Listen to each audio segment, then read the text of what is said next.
GTA Online has a vast amount of vehicles that players can choose from, but at the end of the day, there's only a few that are really important to have, which is why in today's video, I'm going to go over 5 vehicles that every solo player needs to own in GTA 5 Online. Coming in at the number 5 spot is the Armoured Karuma, and in my opinion, this is one of the best armored vehicles in the entire game, especially for us solo players, and that's for a few different reasons. First off, it's fairly cheap and can get even cheaper if you unlock the trade price by doing the fleek job, but also it is extremely hard to be shot at while in the vehicle, which is really important when we're doing missions where there are a lot of NPCs. You have to take them all out and you want to take as little damage as possible. This is going to be a really important card to have, and it can be used in heist setups, in contracts, in missions. It is so versatile and so important to have, as it will offer us the best protection against mainly NPCs. Of course, if it comes to PvP or being in the free roam lobbies, it only takes one missile, so it's unlikely that it's going to help you there. But of course, when we're doing our solo money grinds, it's going to be really great to have. In the number 4 spot, we have the Vigilante, and this is one of the coolest cars in the entire game. It is of course based off the Batmobile. It has a rocket boost, you could have missiles on it. There's so many cool things about it. But of course, once again, similar to the Armored Karuma, the main reason why we want this car is because it can be used in setups for heists, for contracts, and everything else. And that's really important because not every vehicle is able to be used for stuff like, let's say, the Dr. Dre contract. Now, in the past, this would have been taken up by the Toreador, but since it's been restricted from missions like, let's say, one of the leaks for the Dr. Dre contract, the Vigilante has taken its place.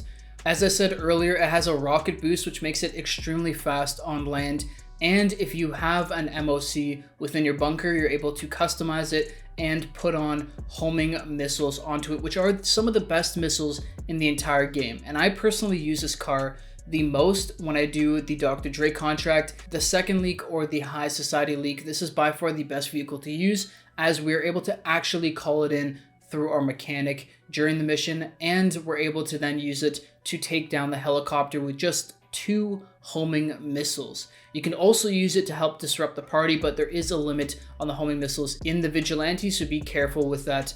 But overall, it's a great vehicle. The only major downside is it's very susceptible to explosions, so it only, once again, takes 1 RPG or 1 sticky bomb, 1 explosion in general, and it's gone. So be careful with it, but it is a great vehicle to have, especially for us solo grinders. Coming in at the number 3 spot is going to be Imani tech vehicles, and there's going to be 3 in particular we're going to go over. But of course, in order to first get Imani tech, you'll have to have an agency and a vehicle workshop. Once you have those 2 things, then you could apply the Imani tech to specific vehicles. And the main reason why we're going for these Imani tech vehicles is because they have one feature that we can acquire, and that is missile lock-on jammers. These are so crucial for us solo players, as when we're playing, we don't have anybody that could help protect us in these public sessions, and having something like this that stops other players from being able to lock onto us and shoot us down while in a public session is going to be crucial.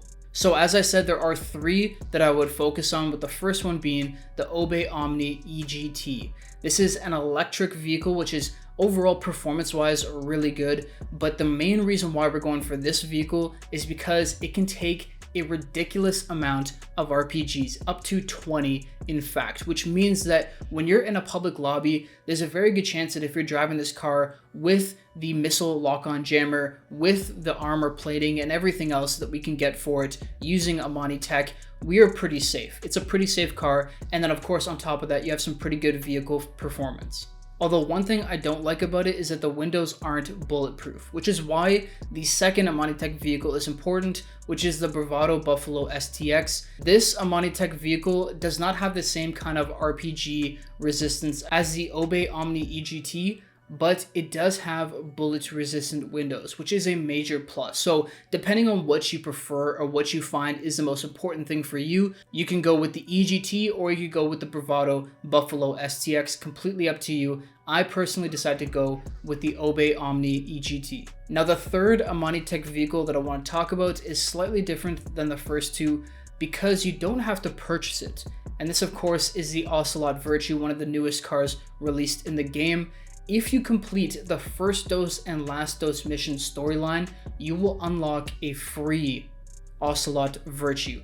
Once again, this is a vehicle that you could attach Imani tech to. You can get the armor plating, although there are some bugs with that, so keep that in mind. You can get the missile lock-on jammers, and of course it is electric again, so it can take a ridiculous amount of RPGs, similar to the Obey Omni EGT. The performance is incredible, the car all around is great, and these are 3 Imani tech vehicles I would highly consider picking up, especially if you're someone who plays a lot in public sessions, as they will help you when combating griefers or just people trying to ruin your day. Now coming in at the number 2 spot is the Sparrow, which is one of the best helicopters in the entire game. But that's not even the main reason why I'd pick it up. The main reason why I would get it is because it greatly increases the speed at which you could do the Cayo Perico heist. And that is because, first off, in order to acquire the Sparrow, you have to purchase a Kasaka submarine. And the second thing is because it's a part of the Kasaka submarine, you're able to store it in the back of the sub, meaning that you could exit and enter the sub extremely quickly during the setup missions, making the Cayo Perico heist really fast. In my personal experience, I've found that it's shaved off 10-15 minutes of my normal heist runs, which is crucial because the heist pays out $1.3 to $1.5 million while doing it solo, so it is a great way to make money in the game, and it's important that we are the most efficient when we do it. So that is one of the main reasons why I would pick it up, but aside from that, it is extremely fast. You could attach missiles to it, it can be spawned directly from your interaction menu, and it's just in general one of the best vehicles to own in the entire game. And with that, it is now time for number 1 on the list, which is, of course, the Oppressor MK2. This is by far, in my opinion, the best vehicle in the game, especially for us solo players, because this thing really helps you out during your money grind or just getting around the map in general with whatever you're doing. Now, one thing before we get into it that I should mention is the Oppressor MK2's price will be increased by more than double in a couple weeks time. So if you're thinking about whether you're going to get it or not, now is definitely the time to pick it up as it's not too expensive. But with that being said, some of the benefits of this vehicle, first off, it's a flying bike. It goes extremely fast when you have the rocket boost on. The closer you fly to the ground, the faster it goes, but in general, it's a very fast bike. You are able to attach missiles to it, which are very helpful for many different missions or whatever you're doing in the game. But the most important thing for me actually is how well it's able to maneuver. And that's because it is a flying bike. It's not sort of clunky like something like the Sparrow can be, or helicopters in general can be, or even flying cars like the Deluxo. Because it is a bike, you're able to take extremely sharp turns and move in areas that you really can't do with other vehicles, making it just the most efficient mode of transportation in the entire game. I personally use it for as much as I can during my money grind because it saves so much time and is so much more efficient, especially when I save it as a personal vehicle and can call it straight from the interaction menu. So all in all, it's a great vehicle. It's good for if you want to do something like PvP in a public session, if you want to just get around the map quick, and if you want to have a very useful vehicle for missions. It can work for all 3 and so much more, and that's exactly why it's the number 1 spot on my list. I hope this list helped. Let me know in the comment section down below if there's any vehicles that you would have added, and I'll see you all in the next video. Peace.